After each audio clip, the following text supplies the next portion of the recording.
Hello, everyone, and welcome to episode number 60 of the Peak of Serenity podcast. I am one of your hosts, emallson, and as always, I am joined by my co host, Anomoly. Hello. And this week we have a little bit of a grab bag of smaller topics. We've got some hot fixes that went in this week. We've got a few bits and pieces about bugs that have been found recently, some more severe than others. Heck And yeah. gonna talk a little bit more about Valor again. And well, let's get right into it with what happened this week. Anam. Yeah, there was a couple of things. One a little bit funnier than others, but we'll start with sort of an easy-ish one. Blizzard released a hotfix to essentially fix some of the pulls, really the initial pull in Mists of Ternus Scythe, where you can pull some of the mobs through the wall Right. along a pathway you would not normally take. They fixed it, and then there's been already, I think, a workaround to that fix. And I don't know if they actually made another change after the fact, but there is still a way to pull mobs through that wall. Essentially, it's when you first encounter the maze. There's only two mobs there in that initial little room. You can pull mobs. I believe it's on the right-hand side of that hallway if Yeah. you sort of get high enough and sort of glide your way down in. Um, So Demon Hunter so thing. yeah, Demon Hunter. I think Druid is like the example video on Wowhead uses a Druid. Actually a Boomkin doing like the flap thing. Yeah. Yeah. But yeah, there's still ways to pull it through. You just can't do it the normal way, which is like you could basically sit and like shove yourself in a corner and like clip one of the mobs with an ability and pull them through. So yeah, slight change there to mists. I don't know why they would do that, but Yeah, it's one of those things where the way people were using it is to set up pridefuls, right? Like to make yep. sure you got a prideful at the time you wanted it, regardless of the variance in the maze's pull percentage. Which, side note, like normally I wouldn't mind the variance in the pull percentage on mists because basically all it does is either you don't have to pull a pack after the last boss or you do have to pull a pack after the last boss. That's all it is really. Except that they combined it with this tier's seasonal effects that cares about the exact percentages that you have, right? Exactly. Yeah. Yeah. So yeah, that's Fun. I don't know if this is a fun detected thing or just a like, hey, this bug doesn't really materially change anything. Why do we even mess with it, right? Like, Yeah. I mean, obviously, when they implemented the bug fix, they didn't. They probably didn't know that druids and demon hunters could still fix it. And it sounds like the fix for that bug then is pretty simple. You just make the invisible wall taller. if I call But it, yeah, basically, yeah. but right now, it's in a state where it's actually still you can still do this. You just need specifically a demon hunter or a druid in order. So Exactly. Exactly. So yeah, so not the best fix from old Blizzard on this one. Next up, we had a change. I think we mentioned this last week, but Blazing yeah, Ingots, and it actually extended to Anima Cones, which was an Ardenwald World Quest. But the Blazing Ingots is, of course, the World Quest in the mall, where you run around that first little area right outside of right. where you kind of land and pick up bars. So with 9.0.5, essentially, it was first come, first serve.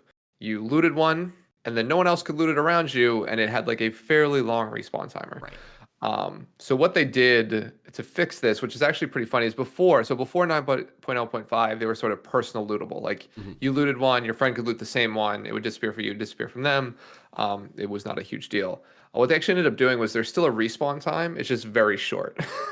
So like when I was doing actually this work quest with a friend the other day, and we would normally just be able to loot the same one, but now what would end up happening is like one of us would actually get the loot, the other person would fail looting, and they would have to wait half a second for like the ingot to respawn for them to loot it. So they fixed it kind of. I mean, I don't know what sort of changed to break it in the first place, but it's no longer an issue, I will say. Yeah. Uh, the longer you play WoW, the more you realize it's just a pile of spaghetti. Yeah, exactly, exactly. So yeah, so I probably something to do with Valor. Let's be honest with ourselves. It's such an Speaking, unrelated system that's honestly a pretty good guess, sadly. exactly. So speaking of Valor, they actually made a change to Valor, which I don't know if it's a good one or a bad one, but now Oh, it's a good one. it's not looted anymore at the end of a dungeon. You just get it for completing your mythic So, bosses. so what was happening is people were kicking people from the dungeon before they got to loot the chest. Now, this is something that we've had protections in literally since Legion, when the system debuted, where if you are kicked from a dungeon, you still get the loot from the chest. Like if the chest has Yeah. loot for you, it gets mailed to you. That wasn't applying to Valor. It also doesn't apply to Anima, but nobody cares about the 35 Anima at the end of it, so Now we need 10,000 yep. for any upgrade. So the Valor, though, people do care about. And so once people realized that that was the case, some people started trolling with it. So they would just like get to the end of the dungeon, So good. kick everyone, or kick people that weren't in their like friend group, and then those people just don't get Valor for it. And since a bunch of people are doing keys specifically for Valor right now, like they just don't care about the loot at the end of it. Yeah. I would say this is a good hotfix. So basically what happens is when the key is completed, you get Valor. Yep. It's not something where you need to loot the chest at the end.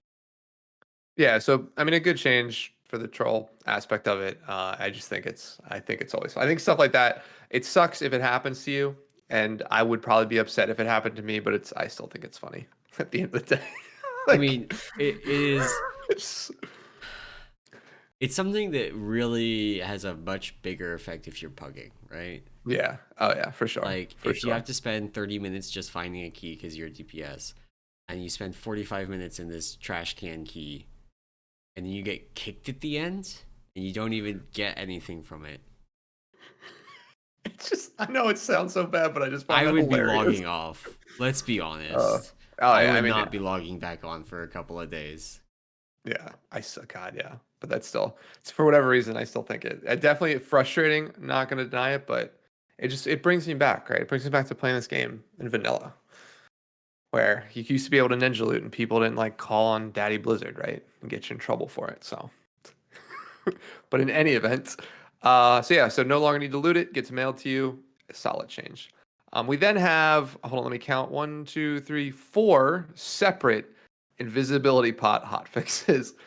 So since 9.0.5, invisibility potions have essentially been breaking on a bunch of things. It's been on covenant powers. It's been on actual talents. It's been on just passives that you have in your class. Essentially, you'd pop an invisibility potion and it would break immediately. You wouldn't do anything. You wouldn't cast anything like that. You wouldn't even be near a bob. It would just break. So, or even worse, you would be partway through doing your invisibility skip, and then it would break.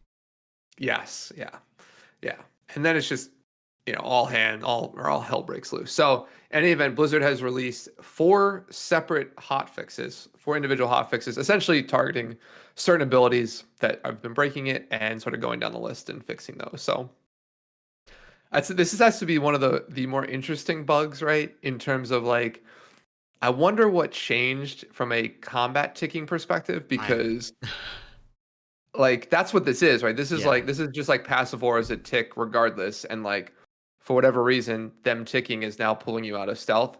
And I'm wondering if it has to do with maybe a prideful skip, like the Probably. They've tried to like do another night fix to elfing. prideful, so and probably just didn't check invisibility potions on anything else. Yeah. So notably, there was one of the main things that could cause invis pots to break since 905 was buffs expiring. Oh yeah, I heard that. Yeah. That's a very common theme, and Brewmaster had a couple of them. Shuffle could do it when that expired, and Rushing Jade Wind, which, let's be honest, you should have canceled before you hit your invis pot, because that can clip mobs while you're invis, and it will break you out of invis. So that's still one you gotta cancel. But before these hotfixes, if you used your invis pot and then went, oh shit, I need to cancel this, and then canceled it, it would also cancel your invisibility pot. So right, yeah. Those have been fixed though. Visibility pots should work again. Awesome. That is great news. It's great news. So yeah, so after, I'm assuming there's probably still a couple of abilities left, so we might see a couple more of these coming down. But yeah, Blizzard is at least actively looking into this and trying to fix it. So yeah, that is fun. So next up, another sort of we had more, I guess, Castle Nathria hot fixes and changes and things like that. So Lady Enerva Darkvein received a quick update, basically just to shared suffering and concentrate anima. Essentially, they were not targeting healers at all. So they made a fix to basically target them, I think, less. Like they made an initial fix to basically lower the amount of times a healer would get picked for these abilities, which I guess reduced it to 0.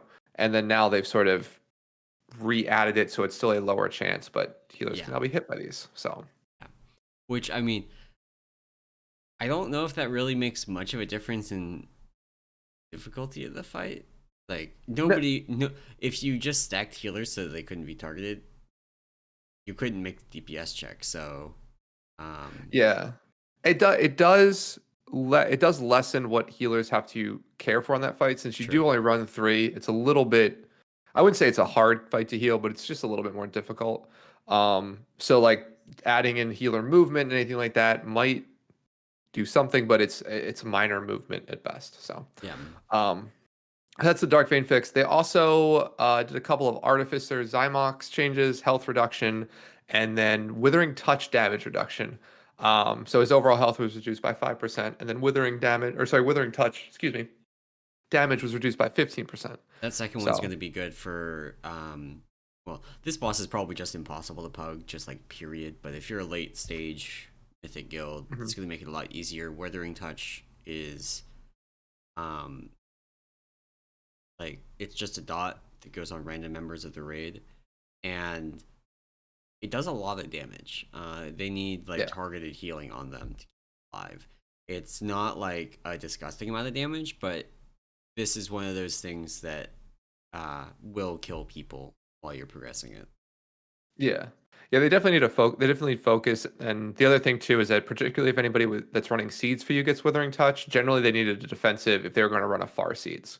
Yeah. So if they had Withering Touch plus running seeds, they'd need a defensive to survive. Now you might be okay with getting away with just maybe a health potion. But yeah, I mean this is just a general change. Also, Withering Touch brought people low for other damage that went out during the fight. Right. So it sort of Yeah. just keeps people alive. Um, And then a well, number of hang I on. guess The health change. What do you think of that? This is already a fight where people were sometimes holding damage because of Zakul timings. style fight timers.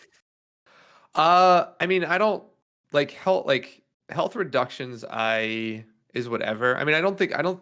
I think timing wise, it just sort of changes a little bit, but it basically makes it so you may be able to push him lower and get closer to like I don't think it's cutting off the really bad overlap, but getting it to where like that overlap becomes less and less of an issue, right? You can lose half the raid in that overlap and still kill it, right? Because Yeah, his health will be five that's percent true. lower.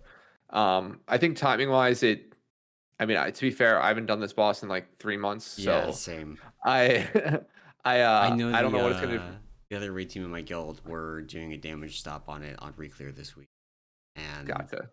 so I don't think this is one of those things where probably guilds like ours, when we get back to it, we're gonna have to do damage stops, and it's Yeah. gonna be really annoying on farm. But for people just working on it now, um, it'll probably make it. Yeah, it's interesting too because like these sort of nerfs, I don't think I've ever enjoyed like the rolling nerfs like this because it's so inconsistent. Excuse me. Yeah, In that you never know when Blizzard's going to make a change. So like we used to joke, and maybe it's kind of true this year, but it's less true this year in that like you could use EJ as your gauge, right? If Elitist Jerks was on a yeah. boss, it was probably either getting nerfed or they Is just killed a EJ boss that even burst. on Stone Legion yet? I think they're still on Sludgefest. No, I think they're still on Sludge. Yeah, I haven't looked at their progress this week, but I would be um, surprised actually if we see nerfs to Sludgefest because it's just like a very straightforward, fair fight, and yeah, um, it's damage and HPS check. Yeah, yeah. The only thing I could see is, and I guess when it inevitably gets nerfs at some point this tier, we can check and see if I get it right. Would be the amount of time you have to get in the second set of soaks on each pillar. That's the only thing I could see. interesting. Yeah, I wonder. Yeah, I'd have to look at what we killed it at and what our eye level is now, because I wonder too if like they end up reducing the damage of maybe like chain slam or something like that, right? They Um, already did 35%. Oh, they did? Okay. Yeah, that's part of the big Uh, hotfixes that they got. gotcha.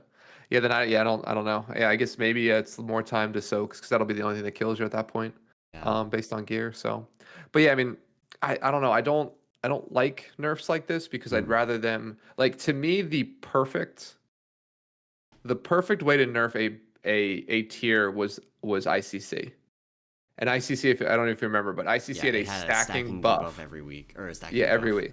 Yeah. And like that's the to me the perfect way to do it because you you could turn it off, of course, right? And it started late enough in the tier that like most of the guilds that were not going to use it or want to use it had completed the raid at that point, or were close enough that they could turn it off and say, "Hey, I did it without the buff." But Yeah. I mean, to me, that's like it's almost perfect. But I mean, Blizzard has now sort of gone away from that, and then now they do sort of more targeted buffs or sorry nerfs to fights, which the problem with that is just inconsistent. You never know when you're going to see it. And like if you're Yeah. progressing on Zymok right now, like your timings are screwed. like Yeah. with the Which at health least there. like So Zymox isn't that sensitive to timings, at least. Like right. it'll be annoying, but it's not gonna be like Stone Legion General. If they nerf the health on Stone Legion Generals by 5%, holy hell, if you are progressing that, have like good fucking luck. Yeah. Yeah, good luck with that, buds. Um but yeah, Zymox isn't that bad about it. It's just kind of Yeah. annoying. But I will say, this is a fun fact. There are more guilds that have killed Darkvein than there are Zymox. Really? And That to be fair, that doesn't surprise me. yeah, this is something that I didn't think about because like we killed Zymox first, Yeah. because Darkvein was more of a gear check. Zymox is a mechanics check.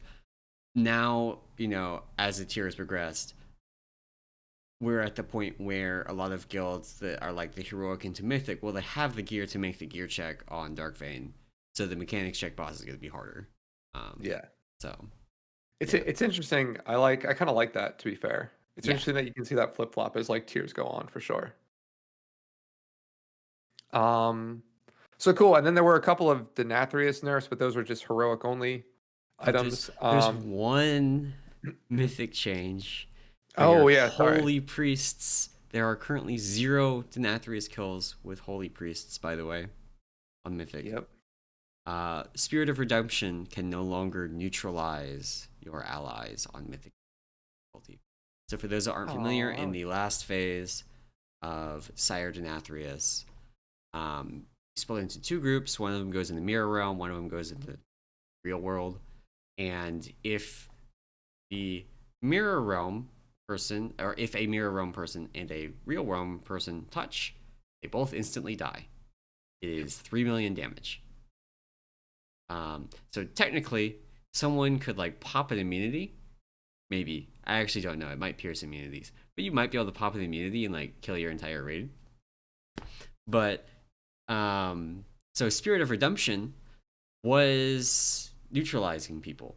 And since you can't move during it, it meant that, for example, if a holy priest got targeted by a soak and then went drop it off and died while they were dropping it, nobody could go and soak it because they would touch the Spirit of Redemption and instantly die.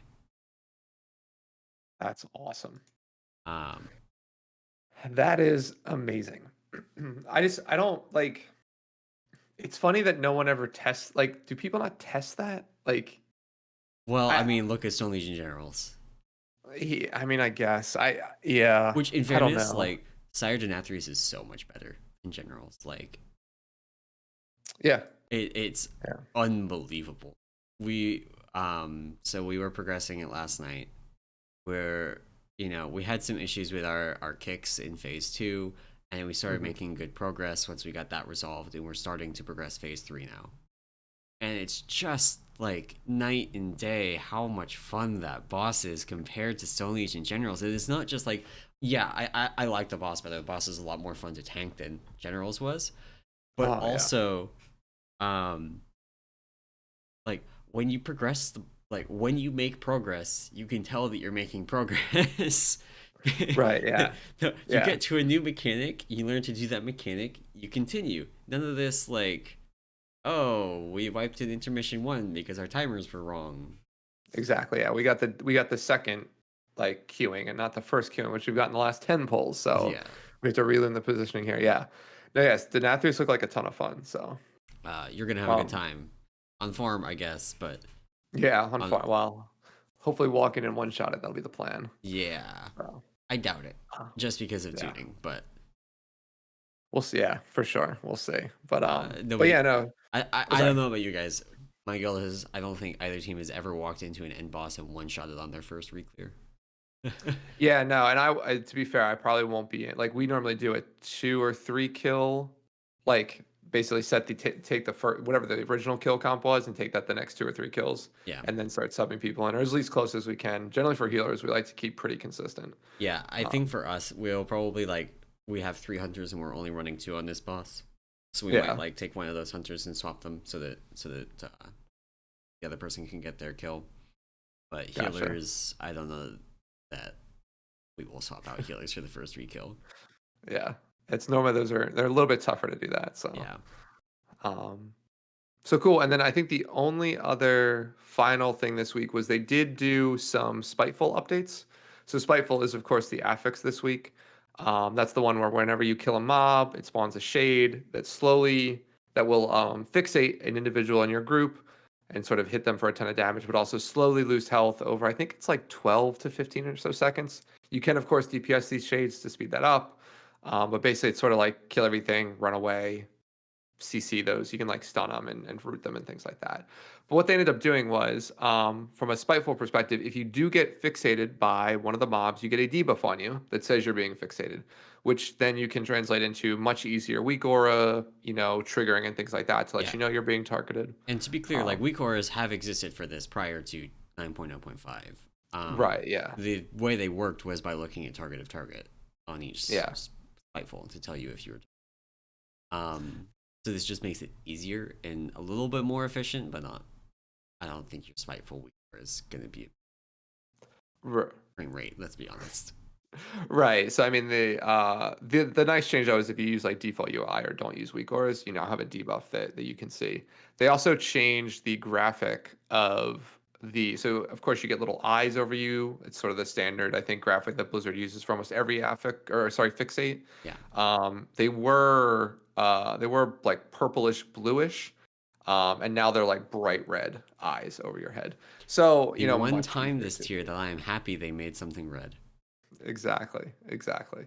Um, Um, but yeah, so slight change, right? It's easier if you're not using weak auras. You can sort of see that you have something fixated you from a spiteful perspective, and then you'll have the eyes also directly above your character. so there's also a little bit of speculation in the Wowhead post about the range being reduced. I did a couple keys today on a warlock. So like grain of salt, that is a ranged character, not a melee character, but the range from which the spiteful hit me did seem to be lower than it had been in the past. Like it seemed to actually match their model instead of like randomly getting meleeed from a mile away. Gotcha. Um, so I do think that spiteful melee range has been fixed. That's good. That's good news too. Um, so cool. I think that's everything for the week. I guess real quick before we jump into sort of what we're going to talk about, I wanted to ask you, how is your sire progression actually going? I guess you mentioned you've been making it to phase 2 now, Yes, we're making it into phase three. or phase Um, 2, sorry. Still got some stuff to clean up in phase two. Like we're making it into phase three, but I have no cooldowns, Gotcha. and that means that I go and I take the first shatter and just die because I don't have any cooldowns. So that's obviously not ideal. So we still have some work to do to clean up phase two, but we're making good progress. I think. I am pretty happy with it, and honestly, this boss is so much. I cannot say that enough. If you are working on Stone Legion generals, and you're like, oh my god, this boss, I just Can't do it. you're burning out. Sire Denathrius is so much better. It is just like if you can suffer through and finish Stone Legion generals, Sire Denathrius is like a breath of fresh air. It is what you want a raid boss to be. That's It's awesome. so it's I would say it's going pretty well.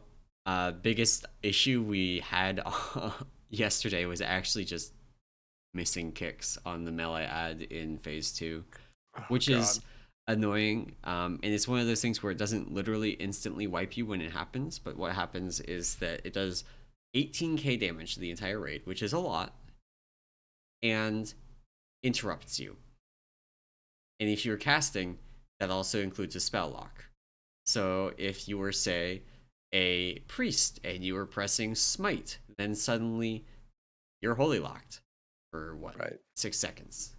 Yep. So Yeah. obviously very bad, because not only does the 18k damage mean there's more healing that you need now, the spell lock means that you're even farther behind on healing than you would be otherwise. So it results. Oh, and shaman kicks are a spell. If you get silenced or interrupted or like nature locked, you cannot interrupt. So things can change very quickly. If someone misses a kick, it and that interrupts, say, an elemental shaman, it's supposed to be your next kick.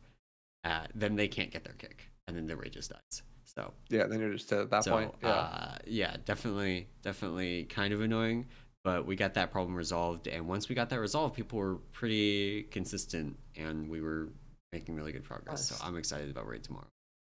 That's awesome. That's awesome.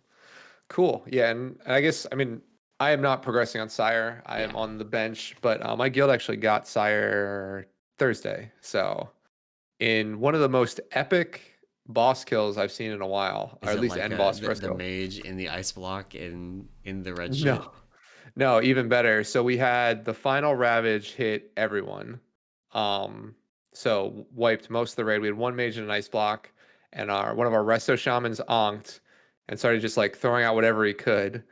But our one of our DKs is Necro and had the armor thing that keeps you alive for Oh 6 or 8 seconds yeah. afterwards. And literally the boss falls over as he dies. So like there's this whole like the entire raid is like you can hear like I watched a bunch of POVs for all the people that streamed and like people are just like kill it go go go go go and like one guy like our resto shaman that onked like when he died just screams out the F word like just like F and he slams his desk and then like immediately he's like, "Oh my god, we killed it!" So there's like this whole like, "Oh, we wiped it like 0.01%." Then, "Oh my god, we killed it!" So yeah, it was like super epic. Like, killed it basically at the last moment. So it was fun. Everybody was super stoked, and yeah, I mean, all the sentiments from like I talked to everybody just about like how it went and sort of was listening in, and everybody sort of loved that boss. So Yeah, um, like that. This Sire Denathrius, I think, is a better boss than like I think it's better than any of the other bosses in Castle Nathria. I think it's just the mhm. best boss in Castle Nathria.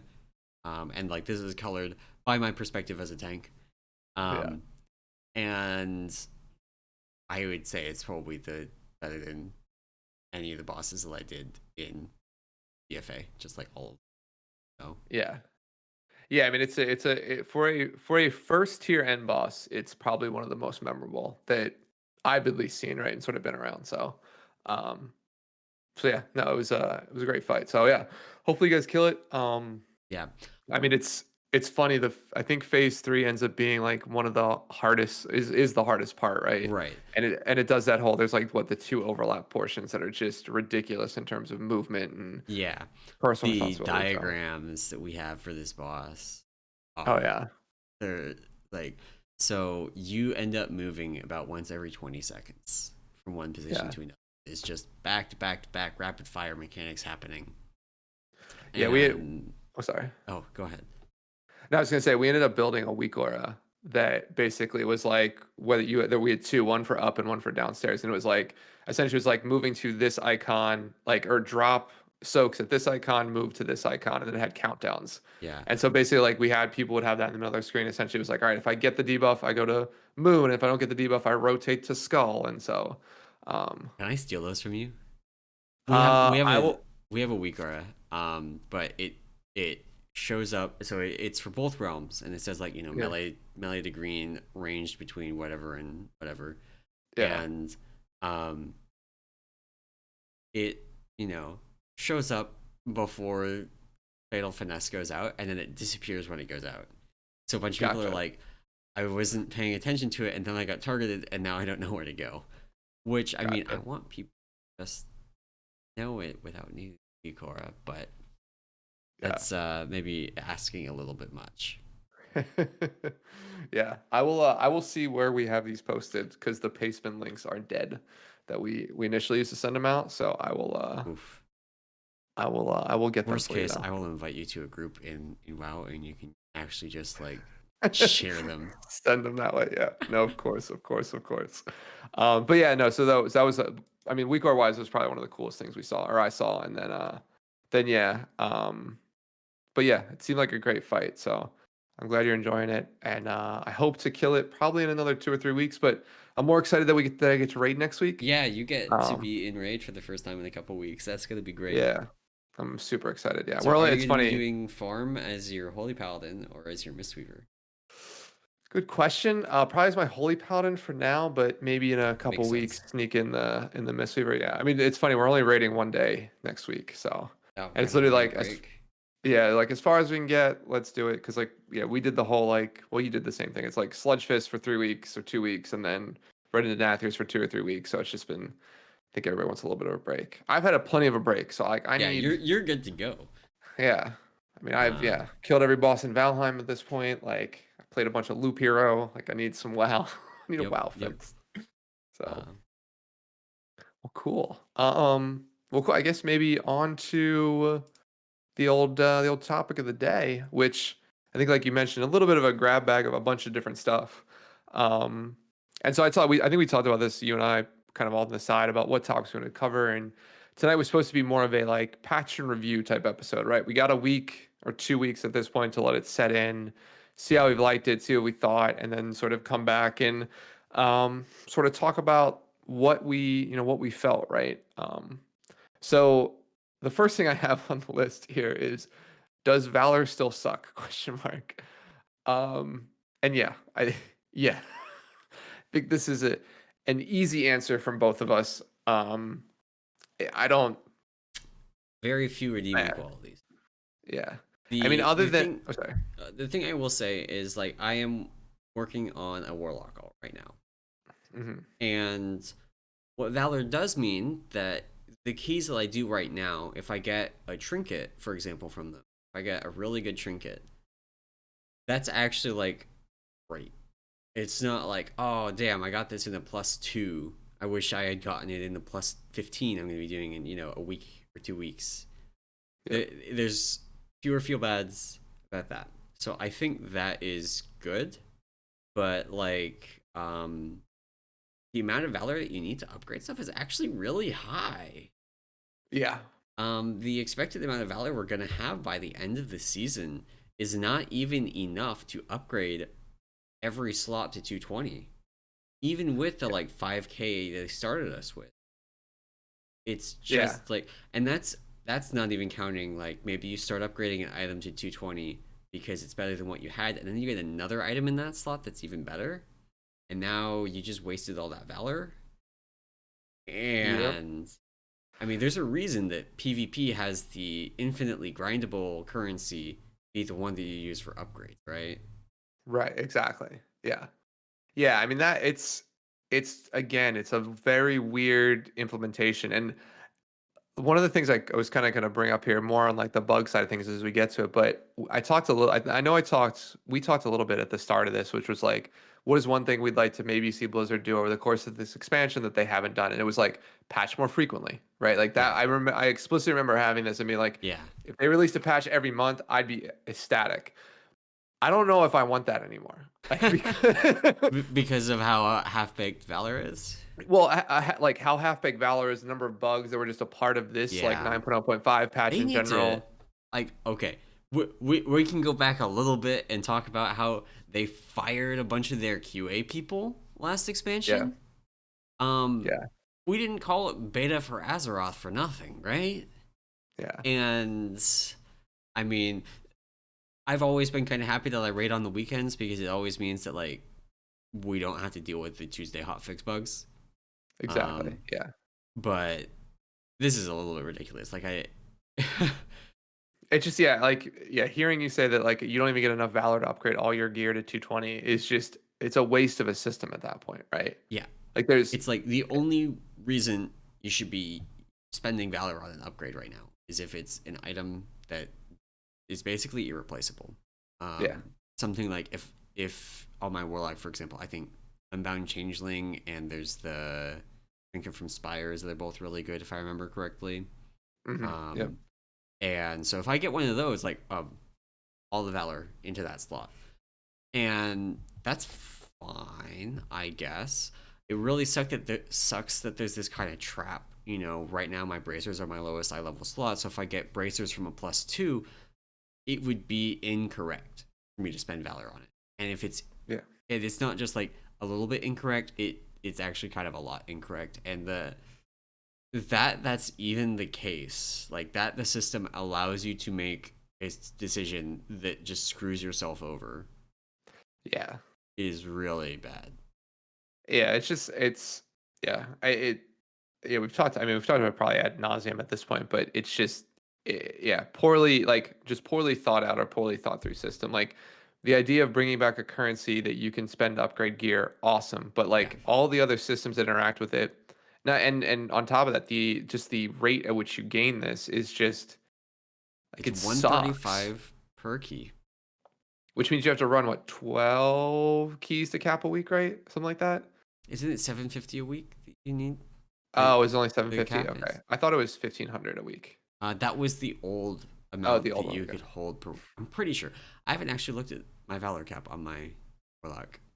Yeah, but I mean, in any I don't event, care like about it even on at my 750, monk. yeah, I did a key because I have a couple of 220s left, and I want yeah, to just like gamble on that box loot. yeah, yeah. I mean, even at 750, that's still 5 keys, right? Yeah, At the end of the day, or which 6 keys. isn't So that bad in my opinion with the progressive cap. Because like if you only get a key done 1 week and you want a cap, you can just make up the difference, run more keys. yeah, but it's such a But yeah, such a weird juxtaposition to like your weekly box, which requires you to run 10. So technically, right, like 4 or 5 of the keys you run a week are worthless in terms of valor progression. that's actually true. Although I would rather they just reduce the box amount. Like 10 keys is a lot Yeah, of time. yeah, yeah. No, for sure. So, but yeah, I mean, in any event, like valor sucks. It's not fun. So, I think we've talked about this a little bit, but if you could have whatever you wanted for Valor, you could just take it, throw out what's there, and just say, "Here's a currency. What would the currency do?" So in my mind, the currency would let you both buy an item and upgrade it, right? So like, and I don't know if this is two different currencies, but I think it leans more heavily on the PvP system. And the idea would end up being like maybe it's a system where you still gain a currency and you use it to buy items, but you used to buy a specific item based on a key you did, right? So maybe they Yeah, do something where like you complete a +10 that week, right? Which means let's say it's a +10 mists, which means you can buy up to whatever. I don't know what tens drop in terms of item level, but you yeah, can buy an item from mists up to that item level, and then use that currency, then upgrade that item further or beyond if you had like KSM or something like that. yeah. To me, that makes it worthwhile. And let's sort of hold this is you can only do that once a week. Essentially, you can buy one item a week or whatever that number ends up being, right? I don't think this is an unlimited thing, but you can buy one item a week, or maybe it's you can buy one item per key you do, which probably makes a little bit more sense. Or they could do Um, it kind of like the VP system, where you get an amount of currency that basically lets you buy like one big item or like two small items. Like you can get yeah. bracers and belt in the same week, or you can get a chest piece. Yeah. Yeah, yeah, and that's another way to do it. But I think in the terms of I think in the terms I think in terms of PvE, right? It has to be based on the keys you're doing. Yeah. Right? Like I don't know if I agree with the way they implemented like how you upgrade with like KSM and doing all +10s gets you to a Yeah. certain item level, which is it's whatever. Like that's the way they did it. I think I'm at the end of the day I'm probably okay with that. But Since I it's think in account terms wide, I'm more okay with it because like I can do yeah. KSM on my main and then use that to upgrade stuff on my alts, and Exactly. because of that, like I'm okay with it. Yeah, no, that's fair. But I think in terms of like the actual items you're getting, they need to be able to you need to be able to target it, Yeah, right? I agree. And you can't today. Like you can target it in terms of like doing the same dungeon over and over again, but You eventually you're may gonna get to a never point where get like it. You still yeah, might you may not get never. it. Yeah. Yeah. I So and I think I I like where you're going with the idea of having like if I complete a say +10 or +15 yeah. Miss Eterna Scythe, then I can go to a vendor and that has unlocked the ability for me to buy say an Unbound Changeling, at like Yeah. Mythic +2 eye level, and then I can spend my Valor and upgrade that, all the way to 220, and it's more expensive than just getting one to drop from a mists, but it Right. does mean that I can guarantee I'm gonna get an Unbound Changeling if I want it. Right, yeah. Yeah, and I guess to that point, like even if you wouldn't purchase it at an advanced item level, you could just purchase it at whatever the base item level is, and then use Valor to upgrade it. They're not diminishing the system, but at that point you've like said, I need to do a miss, like this trinket or this weapon I want is really good. I'm gonna do that dungeon. I'm gonna get the ability to then purchase it, and then I'm gonna upgrade it by doing whatever I want, right? Yeah, Because at that point, like today, if you really want to get an item and use your Valor, when you're before you like, you want to target the item first and then collect the Valor second, yeah, right? Which means and in today's experience, you may cap your Valor and you're still targeting the item, which I yeah, think is the part of the system that feels bad, yeah. right? Um, It actually has led to some really weird things where like Halls of Atonement doesn't drop any really desirable trinkets. Um, yeah, so it's actually kind of hard to get people to do Halls of Atonement. yep, yeah. I've had I've a couple noticed of that. socials in our guild complain about trying to get people to do their Halls of Atonement key. Is like, is it? And they're asking like, is it normal for just nobody to apply to a Halls of Atonement key? Yeah, Because like, yeah, what are you gonna get for it? All you're gonna get is Valor and score, and I mean, most people don't need the score for 15-ish Halls of Atonement at this point, yeah. and you can get Valor from any key, so you might as well do one that also drops a trinket. Yeah. Yeah, exactly. So I mean I think that's sort of like I understand why Blizzard doesn't just put a vendor with all the gear on it that you can buy it with Valor. Like I get the reasoning behind that in terms of at least the PvE side of things, right? Yeah, But I think they need to provide I think what would be helpful in terms of the game is that it would be helpful if they provided a way for you to target specifically the item you want and not have to rely solely on RNG, right? yeah, And I yeah. think that's the difficulty. And I mean, I know we're playing an MMO, we're playing an RPG, so at the end of the day, there is some randomness there, but we also play in a very Well, in the terms of games, everything's very like service based or like seasonal based. So yeah. like, The common if it were like getting if I could take my scale, I have a scale right now yeah, of a scale of a car, and um if I could take that and carry it forward, and for one thing, be able to upgrade it with Valor in the first place because I can't right now. right. But if I could take that forward and upgrade it every season, I think it actually would be fine right now. Some people would, still get unlucky and still take forever to get a trinket that they're looking for. But then they could take Yeah. that trinket and they could upgrade it next season, and they wouldn't have to grind it again. And then getting the trinket would be like, yes, I have it, instead of like, yeah, I wish I had gotten this when it was actually still relevant. Now it's good for like a month, but I'm not actually going to be playing this character that much anymore. Right, yeah. Yeah, so I mean, I don't know. I again, this I think this comes back to like Blizzard just trying to push something in because they saw like a lot of the community feedback on like how well the PvP system worked, right? Yeah. And they just didn't think it through, right? Yeah, I don't think they really understood what made the PvP system good. And because if they did, they wouldn't have given us this Valor system. Yeah. Yeah. Like, Or I mean, or it's one of the like here's the cynicism in me is that or the cynic in me is more like they had to do something. So yeah. this was the easiest something they could do. I mean, yeah, that's Right. true. You know what I mean? But I Like mean, uh, I because wish, you could did like, you notice though just a real quick sorry, but did you notice you could upgrade your gear in Nashatar? Your Valor gear? Have you seen that? oh, I had not seen You that. can go to the you I can go to actually, Nashatar and some update. people were talking in Guild. Apparently, you can do it at the Covenant vendors. You can upgrade things at too. Yeah. So my point is like they just literally took and up the upgrade system as is and just applied it to gear that dropped a Mythic Plus, Yeah. right? Wonder if you So could go to a PvP vendor and upgrade your Valor.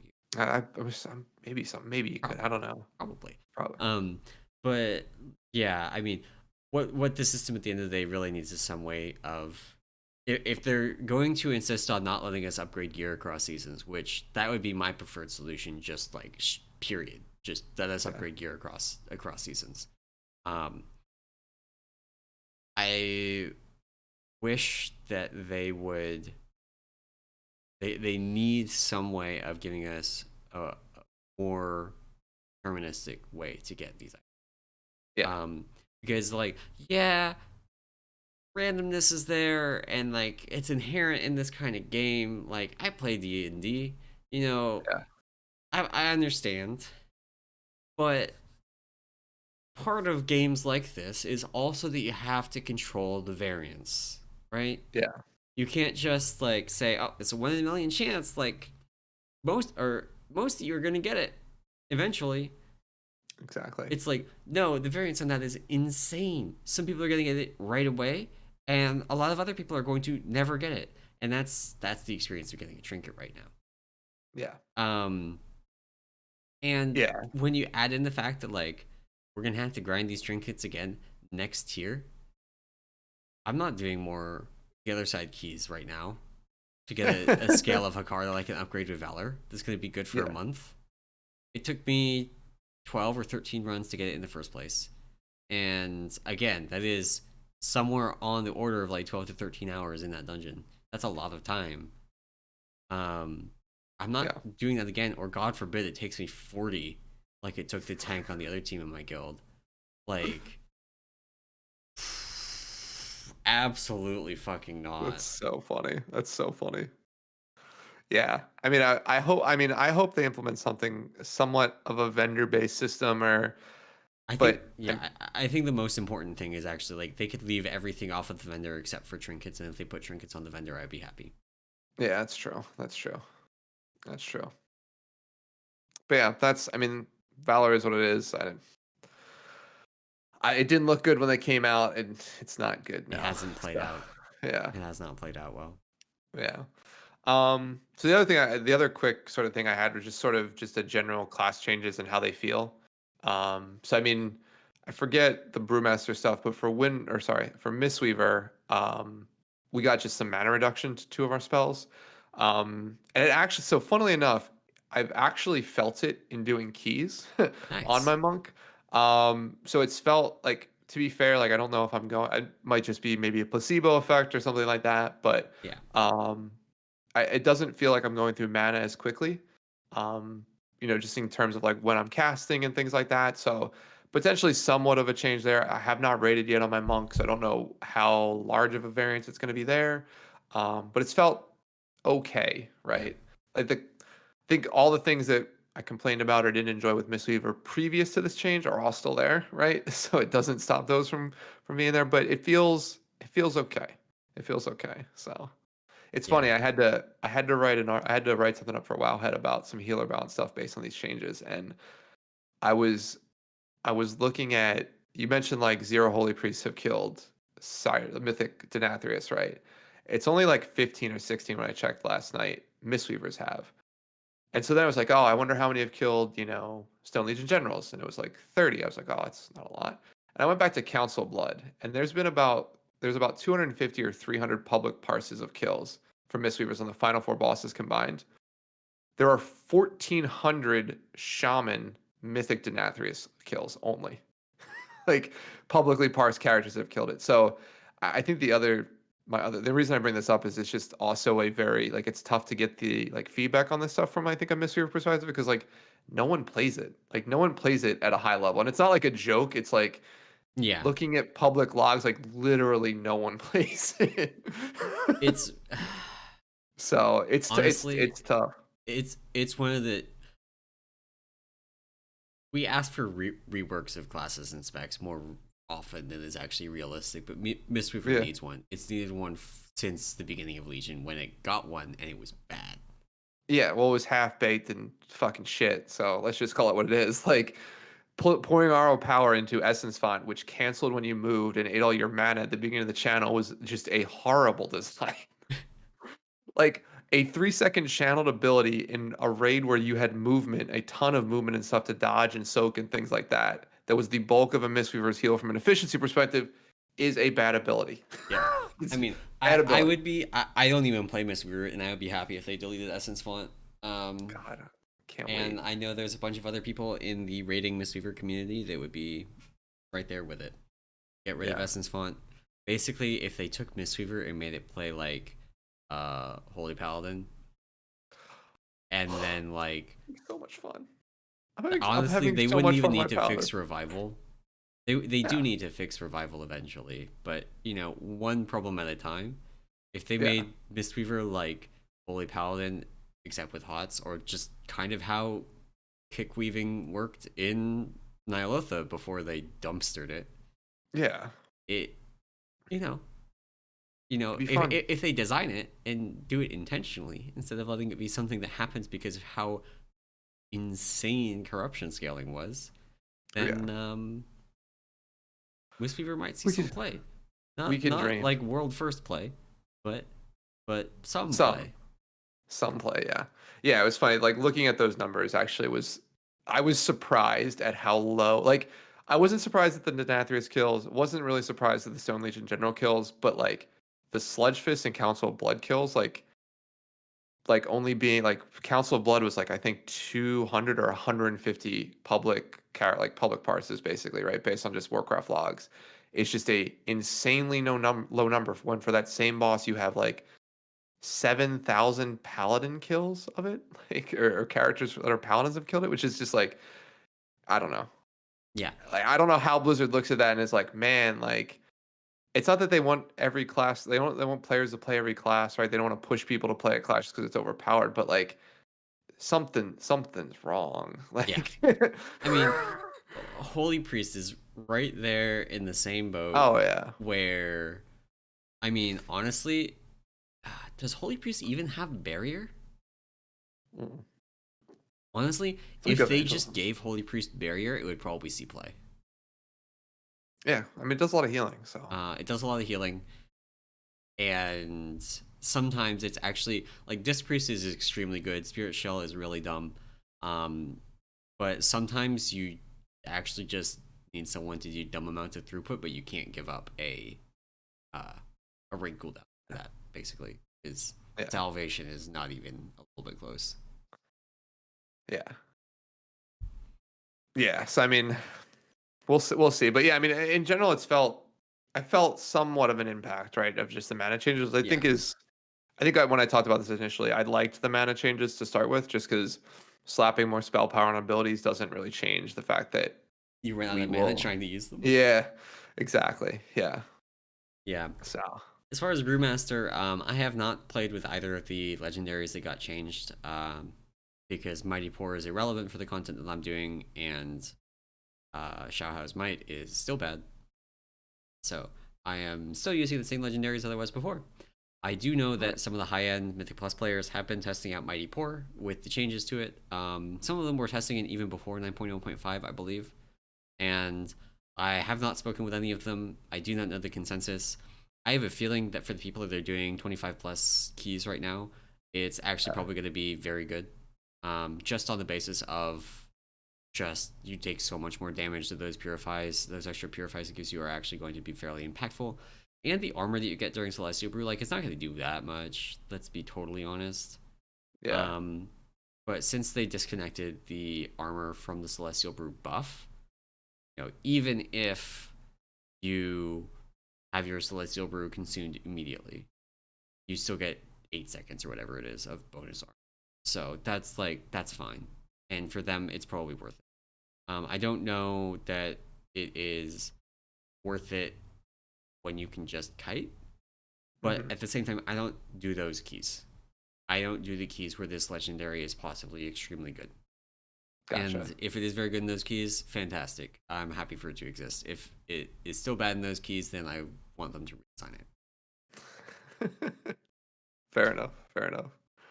Awesome. Yeah. I mean, on the Windwalker side, I mean, I haven't had a chance to talk to Babs really about it, but it seemed like the changes were really just bug fixes. So slightly lower damage in terms of that department, but not really. We are still running our Windwalker. We have a player that swapped from Mage to Windwalker on Stone Legion Generals. And they were looking at the changes to Windwalker in 9.0.5 and like, shall I swap back?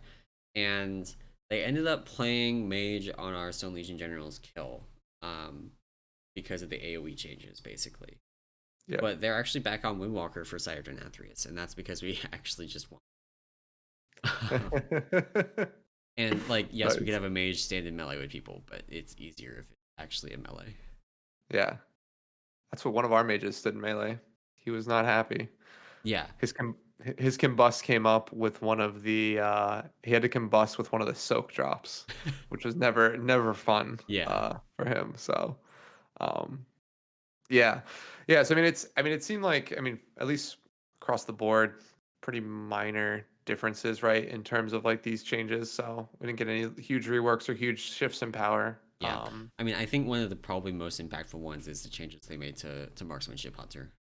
Yeah. There are people that are like all doom and gloom sky is falling about those. They're still very good, you guys. Like Marksman Yeah. is still a very good spec. Uh, Yeah. Wild Spirits is not quite as dumb, and Marksmanship AoE in general is a little bit more in line with the rest of the world. But Yep. it's still totally good. We have two of them, and if not for some like utility reasons, we would probably play a third one on Cyberden. Like they're fine. Nice. They are fine. Nice. Nice. That's what we like to hear. But speaking of Windwalkers, Oh uh, yeah. the next thing that we have on our list for today is some of the bugs that have been found, and some of these are from 9.0.5. Some of them are a lot older than that. Yes. Uh, so first off, spinning crane kick for Windwalkers is no longer benefiting from their mastery.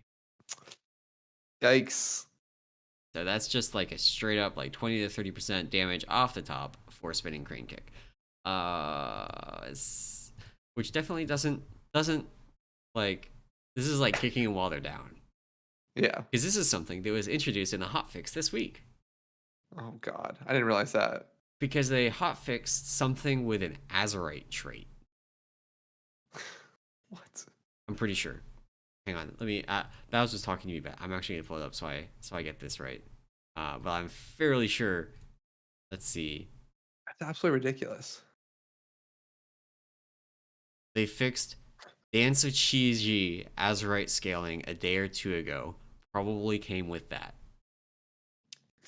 Dance Dance of of Chi. Chi Azurite trait scaling. They've got a talent of the same name now, but it's specifically the Azurite scaling that they fixed.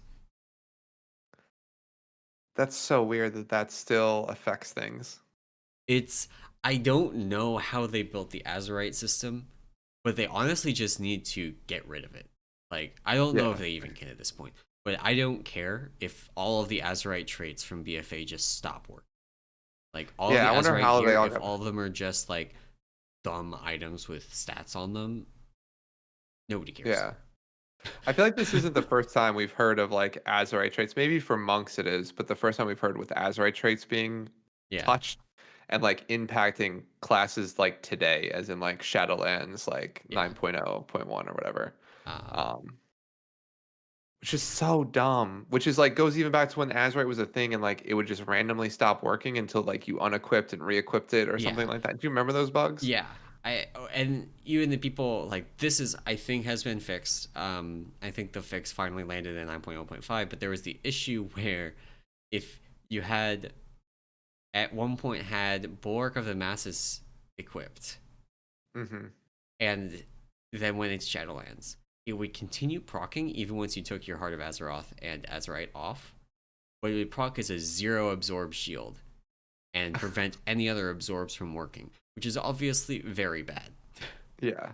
Jesus. And I think that's been fixed, but it's that kind of thing is like I don't know what kind of spaghetti Yeah, I don't know how that is stuff involved even in that hooks system, there. but That's so weird. one, they shouldn't have fired their QA team because they clearly need one, Yeah. and two, what the fuck. Yeah. I Uh, just yeah. I don't even know what to say about that. That's funny. um, Next one is a little bit more of a easy to understand how they made this kind of mistake kind of thing. Pelagos's final trait in his Soulbind tree, Let Go of the Past, reduces the damage you take from I think just magic effects by up to 3%. It stacks over time. It's actually increasing the damage you take. So if you take that final point, you're actually taking 3% more magic damage. Oh my gosh. Jesus, And dude. it's just a missing minus sign. That's all it is. Yeah, it's just the wrong. Yeah. And it's been that way since the beginning of Shadow. It's been that way since Shadowlands beta. That's so funny. I just I am like, oh my god. I feel bad, like, and we'll talk. The next one's actually, I think, the worst one of the bunch, right? Yeah. But like the I wonder, like, where, like, I just don't understand how something like this gets through, because I've been in software development at large companies before. Well, I've never been Like in game development. I'm not gonna. this in particular. This one I can see slipping through because it's something even the community missed for months. It's the kind of thing where it's just a missing minus sign on some spell That's data. true. And um it's a small effect, so it's not something that's very easy to notice. That's But fair. it's like I just don't know. Like, I just don't. But my point is, like, I just don't yeah, know why they have like a test plan where it's like, all right, here's like all the permutations of the soulbind tree. Test this one. Does all the math work out? Like, can I go in game, have the soulbind tree inactive, and like go in combat and do things, yeah, or like go in a raid boss and do things, and like, all right, is the output expected? Like, and maybe this is a function of the fact that they make unnecessarily complex systems yeah, like soulbinds. yeah. Where like, Delete soul binds. yeah, well, Hashtag yeah, you delete just soul binds. can't just possibly test all the permutations. I don't know. You But actually that, I mean, can. Like, there are a lot of permutations, but it's not an infeasible number. They couldn't do it after every single change, though. It would be impractical to do it after every single yeah, change.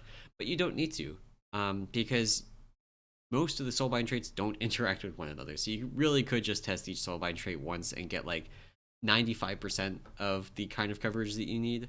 And yeah, then there'd be that 5% that have potential interactions and that maybe some would slip through, but yeah. It would just, I mean, I guess it's tough to have your QA team test something when your developers are changing it on like 4:30 on a Friday, the Friday before a patch.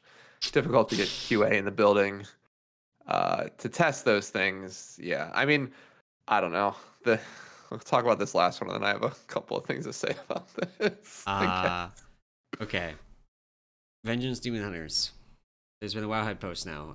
That will be in the show notes. They take about 30% reduced damage from magic baseline. No soul binds, no conduits, nothing. Baseline 30% magic damage reduction. It's supposed to be 15%. It's supposed to be just like part of their kit, and 15% would already be good. They're getting double the value. And I didn't actually know about this, so I'm gonna like detour from this bug. Okay, real quick.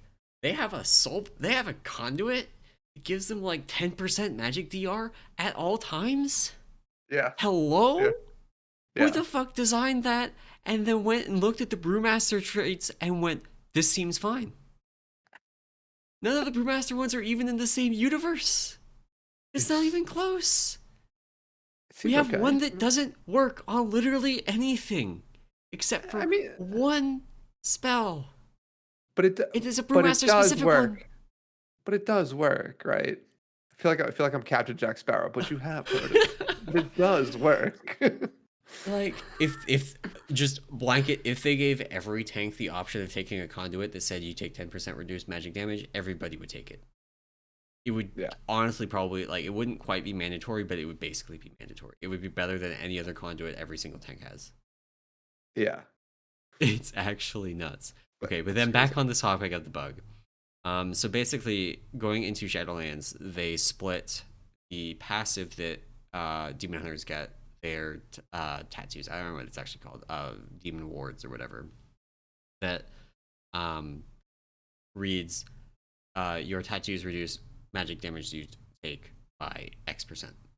And it's specifically actually for Vengeance. I think it says all damage. And Hmm. then Vengeance has so both specs have two ranks of it. It goes from 5% at like level 11 or whatever when they pick it up to 10% at like level 40. And then Vengeance Demon Hunters have a third rank, level 50-ish, that puts it up to 15%. And then the Viscous Ink, I think is the name of the conduit, interacts with that and says your demonic wards grants you X% additional magic damage. And even though Vengeance does have this DR, the demonic wards only for physical damage is actually correctly 15% as far as we can tell. Only for magic damage is it doing double the value. So the effect is that if they fix this, Demon Hunters will be taking about 22% more magic damage than they are right now. Which Demon Hunters were... I've seen some Brewmaster bugs, okay? I was one of the ones I was the one that found the environmental damage bug in Uldir. I was one of the people that did the math on the bug with Celestial Fortune or Gift of the Ox healing too much in Eternal Palace. Like, I've been a part of getting those reported and fixed because we don't want tuning changes to be made based on a bugged state, because then when they go back in and fix the bugs, we're just going to be left in a broken state. See also Windwalkers. Right. This bug has existed since we have records of it existing since the beginning of Shadowlands, and which is wild. Vengeance got gutted, like their self-healing got gutted at the end of beta because they were too strong, and they're still the best Mythic Plus tank, and there's multiple reasons for that, but taking 20% less magic damage than any other tank for free, pretty big. Like, if I could just, I would trade. Like, if you said, you can get rid of, let's say, Expel Harm and get, actually, you know what, no, even bigger than that, I would get rid of Celestial Fortune and take 20% reduced magic damage. I would make that trade in keys. Jesus. That's great. I mean, like, the fact that, I mean, there's a couple things at work here, which I think is interesting, right? Because it's weird that, this was noticed, I think, by just a single person, right? It was after they started playing an alt and realized that there was, like, at least the way the Wowhead article reads, right? Yeah. So, like, the author is, I think, Itame. Yeah. And so, yeah, basically they were playing an alt in their Vengeance main, and they were like, why are all of this, why is everything hurt? Why is everything pain? Yeah. And the reason is that Vengeance Demon Hunters are just casually walking around with 40% magic damage reduction before versatility. Yeah. Which is, like, it's one of those things where it's like, I feel like, again, this goes back to that whole testing thing where it's like Blizzard has entirely way more data than we do in terms of, like, what they see at the game. Right. And there is no way that, like, it feels just weird as a part of their tuning process. They don't look at live data or even their own test data and look at, like, oh, in these scenarios, this tank is taking this much damage, or in this scenario, like, these tanks are taking this type of damage. It's one of those things where they knew Vengeance was too good because they nerfed it. They nerfed it. They didn't. But did they not know why? They didn't know why. This is me simulating pulling my hair out, because it's like, you literally design this. Like, this is where I get frustrated with this, is that, like, they have always said it, and this has been sort of a narrative that we've had in the past about, like, whenever individuals from the community have asked for changes or asked for tuning or asked for, like, reworks, Blizzard has always said, like, we have more data than you. You're looking at a very small subset. A lot of people reference Warcraft logs, which, while it has a ton of information, is ultimately not as much information as Blizzard will ever have on the game. Like, they will always have more data and more data points about the game and things that happen. But something like this is, to me, is a very simple thing to test in terms of, like, you have the ability to place characters in a game in a very same scenario, right? And, like, just change out the class that's there. And, like, you can test and you can look at, like I'm about to nerf Demon Hunter. Awesome. Why am I nerfing it? Well, it takes almost no damage, has a ton of self-healing. Let's nerf some things to bring it more in line with the other tanks. Great. But, like, why is it taking so much reduced damage? Like, and they didn't ask that question, I feel like. Yeah, and this is one of those things too where people didn't notice it again for a long Yeah. time. And some of that is because there was a lot of churn on the Shadowlands beta. And this also comes back to why Let Go of the Past for Pelagos lasted for such a long time. There was a lot of churn on the Shadowlands beta. A lot of things were changing. A lot of things were broken for an extended period of time, including a bunch of Vengeance stuff. It was actually just Yeah. flat out broken. So that was part of the reason. But then the second part of the reason is it's a very difficult thing to actually prove that this is happening. Now, I mean, I guess I shouldn't say that. It's like it's very difficult to narrow it down to a specific thing. So Vengeance is good, right? They've got demonic wards. They have the Fiery Brand Legendary that's very good. Is the reason that they are taking a lot less damage just because of the Fiery Brand Legendary? And the answer is no, but because a lot of people are running that Legendary, it's actually kind of hard sometimes to see what kind of damage they're taking outside their Fiery Brand windows because it's up like 80% of the time. So Right. one of the things, so I have a log from our Lady Darkfane kill where my co-tank wasn't running Viscous Ink, wasn't running Pelagos, wasn't like, it's just straight, here's a stock Demon Hunter, he's got like 8% versatility or something, and he's taking 38% reduced magic damage without Fiery Brand up. Yeah. And the numbers match. So basically, the Demonic Ward's passive is being doubled, but only for magic damage for Vengeance. And there's a lot of argument, I will say, within the tank community about what this would do if they just fixed it. Like if on Monday we saw a hotfix that said fix Demonic Ward. Yeah. If we saw that, what would happen? And honestly, it's super, super, super hard to say. Like, I think Vengeance would still be pretty good. Probably still the best tank in Mythic Plus right now, on the basis of other things like the Fiery Brand Legendary and their ability to kite. Mm-hmm. But it becomes a lot closer. Yeah. Because again, having basically Iron Bark for magic damage up 24/7 is a lot. Yeah.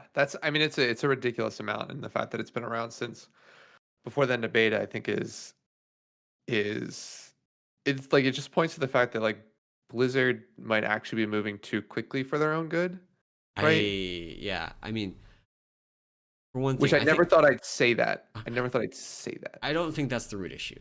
And you hinted at this earlier, and I think this other issue is the real thing. Their systems are too complex for their own. Soulbinds didn't need to exist. Soulbinds are one of the big things that took a huge amount of time on beta. Yeah. They didn't need to exist. Nobody would care. We cannot have conduits. Like, just get rid of them. I don't want them. They're not fun. They're not interesting. I don't think I've Um, changed mine. hmm? I don't think I've changed my conduits Yeah, ever. I mean, brewmasters have one conduit basically. We have walk with the ox, and everything else is irrelevant. Yeah, but I mean, like, yeah, and like my trees, I don't flip or change them or do anything different. Maybe I'm an abnormal player, I but like, changed my tree today because I found out Pelagos was actually just making me take 3% more magic damage. well, I mean, okay, okay, so That's fair, the first fair. time since I switched to You're, Kyrian that I have changed my tree. yeah, yeah, you're right. It's an overly complex system that, Has no real benefit. yeah, that once figured out is like not an issue. It Yeah. is a non-issue in terms of or non. I don't know, but like so, but to be fair, like All it they've is had a other single trap. things. Yeah, but they've had other systems in the past that had very little interaction, but I think were enjoyed more. Like to The me, artifact like system is an example.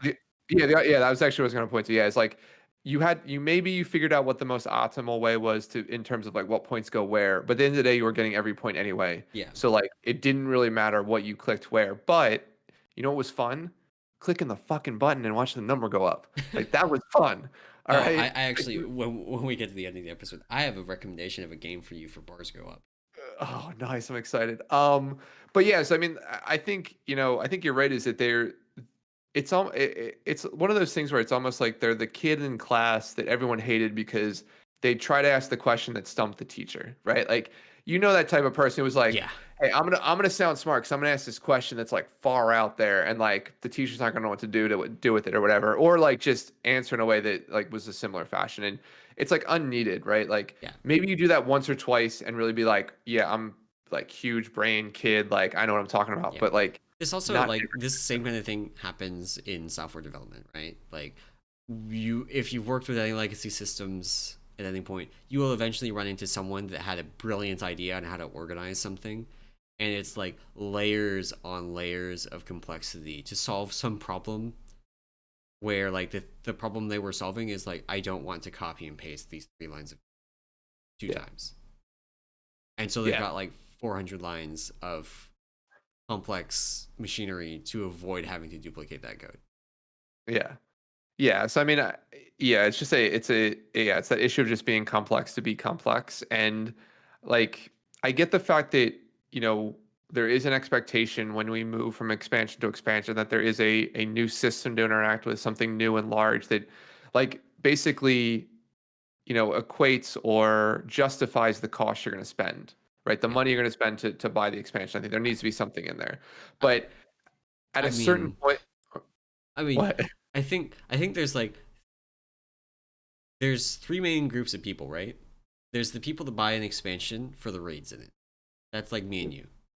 And the I wouldn't say literally the expansion only needs new raids, but the expansion has new raids and that's why we're buying it. Yeah. Then there's the people that play a lot more casually and like the new expansion has new zones they can level through. You get new buttons to press, and maybe you do normal and you do the new dungeons, Hmm. but not a whole lot beyond that. And that's fine. Soul binds don't matter to either of those groups. Then there's the third group, and they're PvPers, and they're like, um, I don't know anything. I don't know if they care about soul binds or not. Um, if this is a system for PvPers, just enable it in PvP. Honestly, Yeah. No, yeah, it's just it's I mean, Azurite was like this. Like it seems like whoever is dreaming up these systems at Blizzard, like I don't want to disparage anybody's job, right? Or like say that, yeah, they should be fired because I don't think that would be the answer, but someone needs to say no to that person maybe. Like yeah, someone needs to be the person to just be like, no. "Hey, this might not be the best idea." So, Like, and I'm gonna drop an F bomb again. oh God, I hate this Final game. Fantasy doesn't introduce new systems like this Yeah. every expansion. Okay? Okay? A new Final Fantasy expansion is coming out, I think it's this year, maybe early next year. Hmm. A new expansion is coming out, and you know what's coming in it? New zones, new Okay. raids, Okay, I'm down. new dungeons, Love it. new level cap, Okay, love. Okay, I'm and a new there. class. Which they Okay. have a lot they because of the fact that they only like every class is just one class and not basically 3 classes because of specs. Yeah. It's a lot less for them to add a new class. They're actually adding this is only like their 14th. Gotcha. So Gotcha. it's a little bit different than WoW adding it, but still, Yeah. like I'm gonna buy it. I'm probably never going to play the new class. Yeah. Just We'll like do this. never. Yeah. Yeah, I get, yeah, and then yeah. I mean, it's just, yeah, it's just that that makes sense. Like I would do the same thing if WoW did that, right? Like I think, yeah, you're 100% right with me. Is like if literally expansion was $40, I got 3 new raids, I'll spend the $40 Yeah, and pay my monthly subscription and do the 3 new raids and be super happy, right? But yeah, I mean, I think in terms of like systems and like these bugs and things like that, it's just it's a ton. It's probably a combination of things, right? It's the systems are now more complex than they've ever been, right? And there's a bunch of probably tech debt built into the game, yeah, right? Where like there's just the engine is old, like the way that things are hooked together is just someone made a decision to your point 12 years ago, and yeah, like now you're living with the ramifications of that decision, right? yeah, So yeah, I mean I think yeah, I think in things in terms of like this, in terms of the bugs, like the DH bug, right? And even just in conduits in general and the Covenant system, like testing all of that was probably a nightmare. And like they didn't give the community a chance to test it either, right? Like they never gave us additional pre-mades like with the final yeah. We changes in it, stopped having right? pre-mades like 3 months before the expansion went live. Exactly, which is like you're gonna get so much less data there, right? So I mean, in any event, like the Vengeance CH bug is massive, right? Not Yeah. surprising. I mean, it's Um, it's bigger than any of the Brewmaster bugs, except the only one that maybe even comes close is the one with environmental damage accidentally healing the Brewmaster. yeah, And that is like there are bosses like Jaina where it would have been massive, and then there are a bunch of bosses like Cyrodiil Athreus has almost no environmental damage. Would have done nothing, you know. So like gotcha. Yeah. there are cases where it would have been really good, and there are far more cases where it's just kind of whatever, which is Yeah. the magic damage is everywhere. Magic damage is in every fight. Often it is a key part of the fight, and you know the end of Cyrodiil Athreus, the dot that Hmm. goes on tanks, Scorn, is a magic dot, and so Vengeance is very, very good for that compared to anything else right now. Yeah. Yeah. That's oh, and actually that reminds me, there is a Mistweaver bug that Oh? I guess people have just found it. So I'll say that I have known about this for a while. I thought this was more widely known Oh, yeah? because so it deals with spell queuing. So what ends up happening is if you it deals with Thunder Focus Tea. So Thunder Okay, this is Focus the Tea, of Thunder course, Focus the debug that Abe was talking yeah, about. yeah. Basically, it'll buff one of your abilities, normally only once. However, if you buffer it, it will actually buff two. So basically, if you use Thunder Focus Tea, cast Vivify, and then immediately, as in you're spamming Rising Sun Kick as your Vivify is ending, you'll actually gain the benefit with both those spells. So Okay. Vivify will be 0 mana cost, Rising Sun Kick will We'll be have like a a reduced 2 or 3 CV. second cooldown. Yeah, yeah. So I mean, that bug I feel like has been in there for a while now. It does not work with Focus Thunder. Focus Thunder will just eat both charges. So Okay. Focus Thunder is of course the talent that gives you 2 charges every time you use What Thunder happens Focus if Tea. you only like if you do this with your second charge of focus on? Does it still work? It should. Yeah, I Yeah. haven't actually tested it specifically, but yeah, it should still work on that. So it's essentially like a queuing bug. Yeah. Like we've seen it with in other Mistweaver spells, like Extend Life used On to the do subject this. of possible queuing bugs, Yeah. um, so we had a bit of a discussion in Brew Questions today. Someone coming in and asking why the correct way to play was to not autocast Stomp and then macro Purifying Brew, Stomp into Purifying Brew. And this completely blindsided us. Like, Yeah. nobody in Brew Questions was like doing this. Nobody knew why they were asking about this. Turns out Andy Brew was talking about it on this stream. And so I haven't, we pinged him. I haven't heard back yet. Yeah. Um, I have no idea why you would do this. But then Pow, like, to be clear, I if everything works as it is intended to work, there is no Mhm. reason to do that. That is actually just like incorrect to do. Do not do it. But Panini raised the question, and we have not tested that yet. And I really want to be clear here: we have not tested this yet. We're wondering if there might be a queuing bug with Purifying Brew and Stomp, Okay. where you might get additional value from the Purify if you macro it, if you macro With the some Stomp in there. So we are gonna do some testing interesting. and see what that looks like. Uh, but yeah, Yeah. it's That's funny. Because like that's always been that's always been the thing with Blizzard. Like we've seen this in combat logs, like you and I working with WoW analyzer stuff, where like things just happen, but there's a gap, right? Like things yeah, that are supposed to be instant together, there is a slight delay in terms of like the events yeah, firing, and like a lot of times that might be just latency in the player doing the logging, right? right. To whatever the event's happening. There's But layers of separation here between what we see in a log and what actually happens on the yeah, server. yeah, but I mean, I'm assuming that Yeah, this is potentially even down to the server level because we saw this with Extend Life even in Shadowlands beta, right? Like where the bug there was, of course, if Extend Life would basically add an additional piece of healing every time you put Renewing Mist on someone, and the old version was if you used Uplift, you would then heal anyone with Extended Life for more. So the idea was you could basically cast Uplift and then put Extend Life or hit someone with Ram, which would apply the Extend Life as the Uplift went off and still gain the benefit like that brand new after you finish your uplift casted extend life would still be healed additionally by the uplift because of the way the queuing worked on it. So it's always been somewhat of a bug. It used to be worse in like beta or sorry in classic and even the Burning Crusade, which had a larger spell queuing window or not yeah, spell queuing window but spell batching window, I'm sorry. But yeah, I mean, even today, it's Thunder Focus T is a perfect example, which is so funny because like everyone was like, "Oh my gosh, this is amazing!" I'm like, I felt like this has been around for a while. Like I've done this before.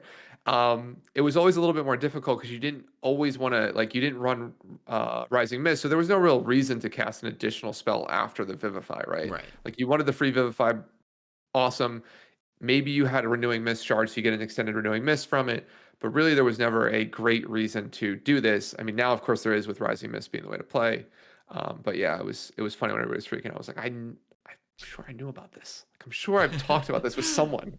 So I mean, um, this is actually kind of a class of bugs that I know of a couple of other ones that have existed in the past, yeah. so wouldn't But surprise and me.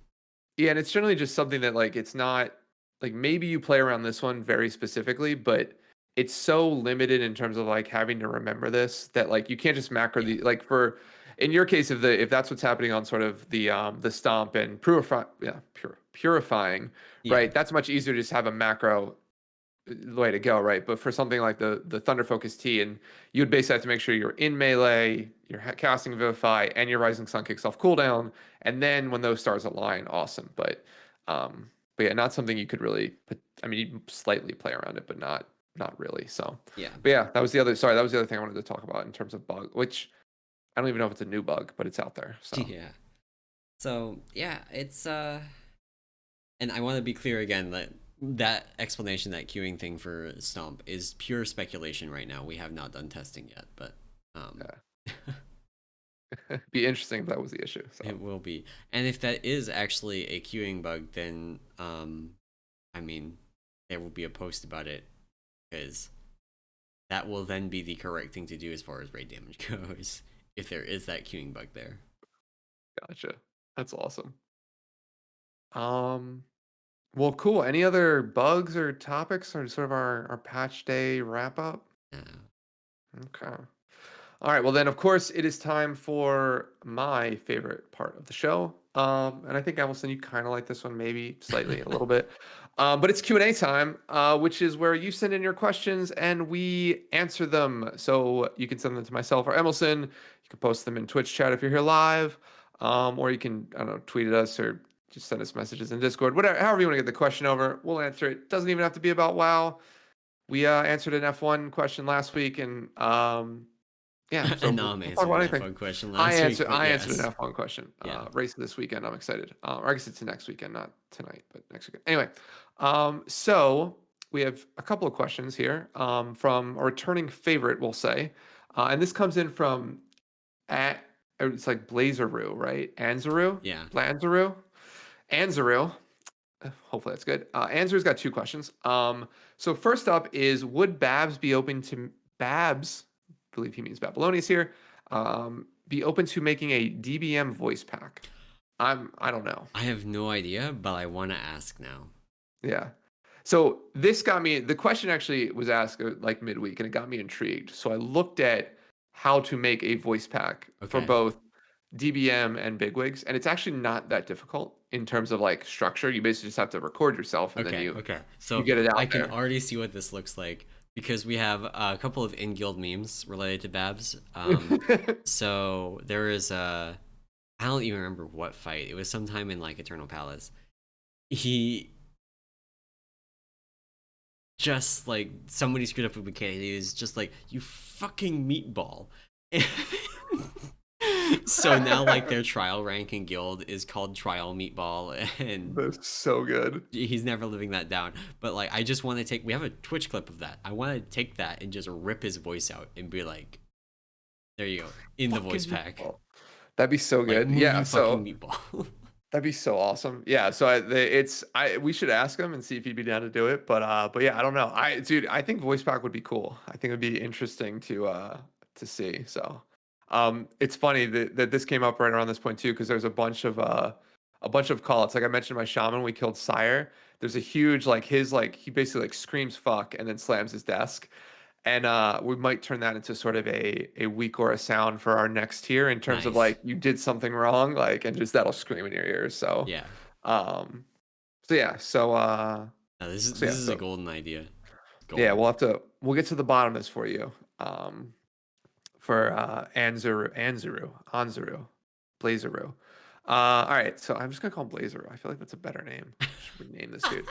Um, so thank you. So and then Anzur's got a follow up. So Blazeru, aka ask 30 monk Castle Nathria heroic when question mark. Look, man, when you can find more than two Mistweavers who are playing this game, you can try your 30 monk heroic. But at that point, but until that point, you're screwed. I mean, there's plenty of brewmasters out there. And There's for plenty once of in your life, you're not going to have a hard time tracking down Windwalkers. no. No, but I mean, you can maybe ping one of the 15 monks that have publicly logged a kill of Mythic Sardonathrius. Maybe they'll help you out because they're done progressing for a little bit. But you probably better off, asking another class where every other class has triple digits or more in terms of kills. I guess unless you're a holy priest, but they don't matter because you can just play disc. But yeah, I don't know. To be fair, I've never done a 30 class raid ever. Yeah, Uh, I've seen and it I've done. noted. I haven't been in one for. I think there was someone that organized some last expansion, but Yeah, um, I have zero desire to organize something like this. I barely can organize my own life, let alone getting 20 other people to show up at something. it's one So of those things too where it kind of suffers from the EU NA split, where like there's a bunch of yeah, people. We could probably organize one almost just from Brew Lounge, except for the fact that like half the people are NA and half the people are EU, so we would end up with like 8 people in one and 7 people in the other, and just not quite be able to pull it off. yeah, exactly. But yeah, it would be cool. I just probably never because you're never gonna find the Mistweavers to heal it. So unfortunate. You just make the Windwalkers go miss. Just like last expansion to make it work, you made the Brewmasters go Windwalker. That's true. That is true. But Blazeroo, thank you very much for the questions. And the final question this week is a short question week actually this week comes from Anomoly, and they ask directly to Emallson, how much do you love what's DST? Daylight savings time Daylight and yeah, why would they ask that? Emallson, I don't get oh it. my god.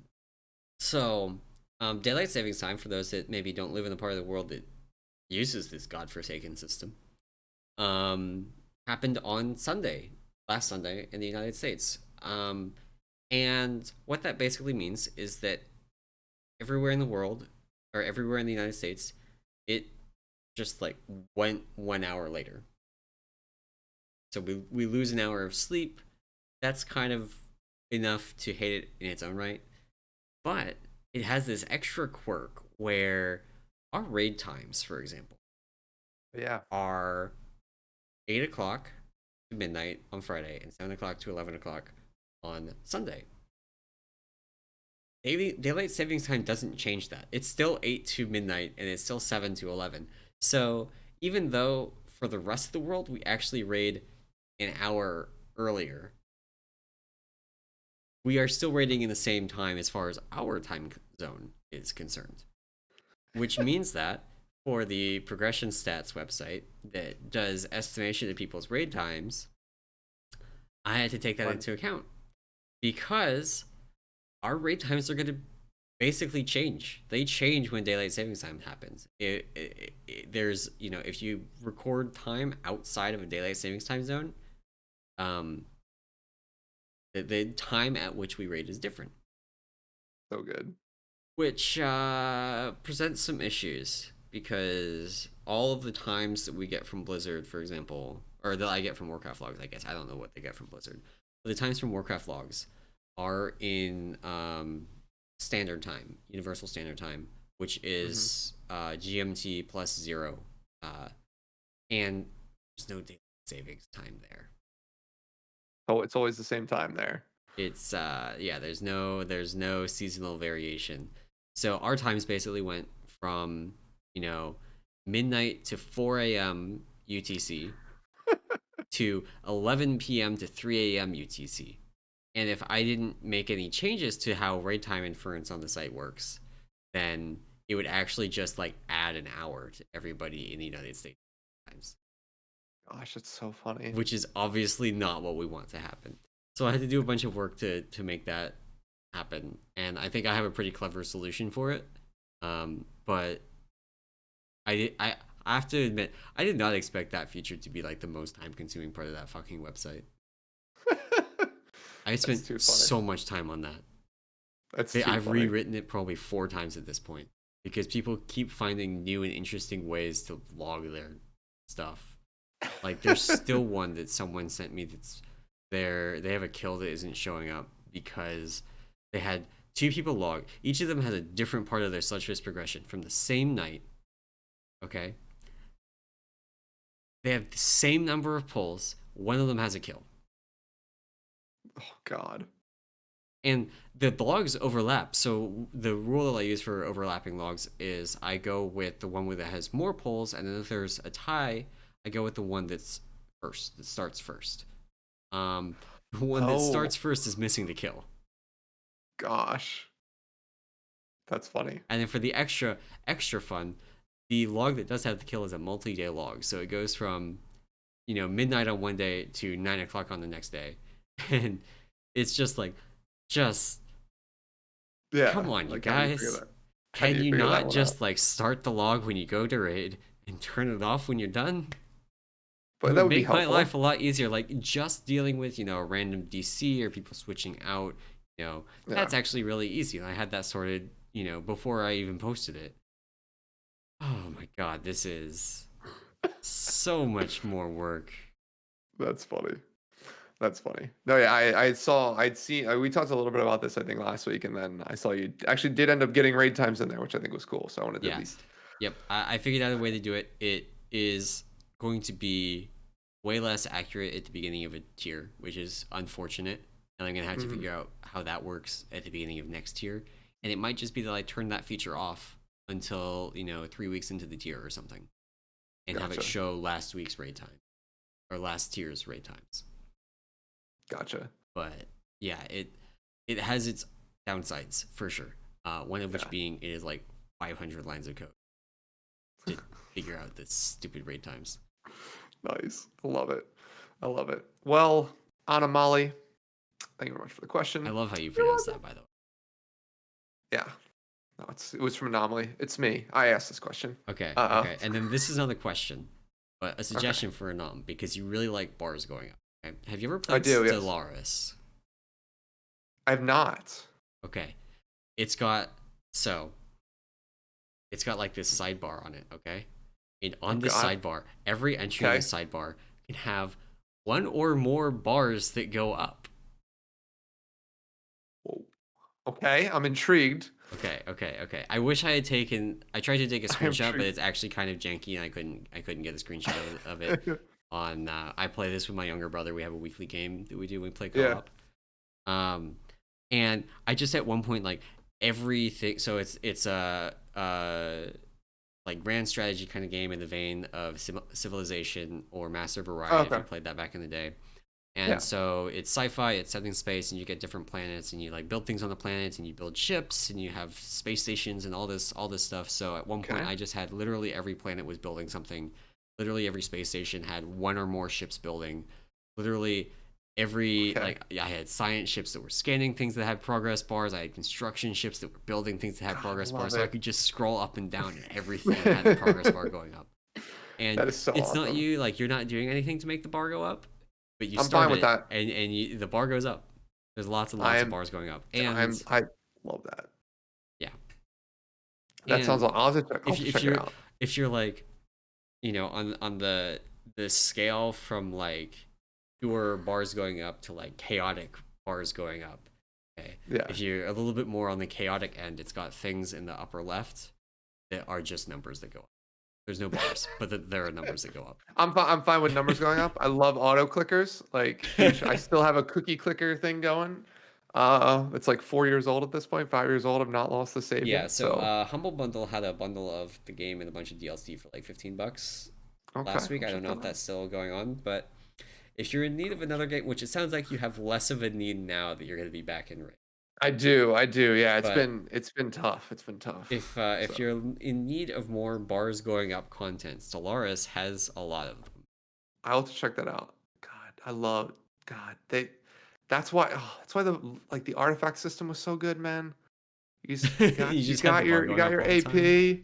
bar went up, you reached the next level, you clicked a button. Oh God, that dopamine hit. I loved it. Um, that's awesome. I'll have to check it out.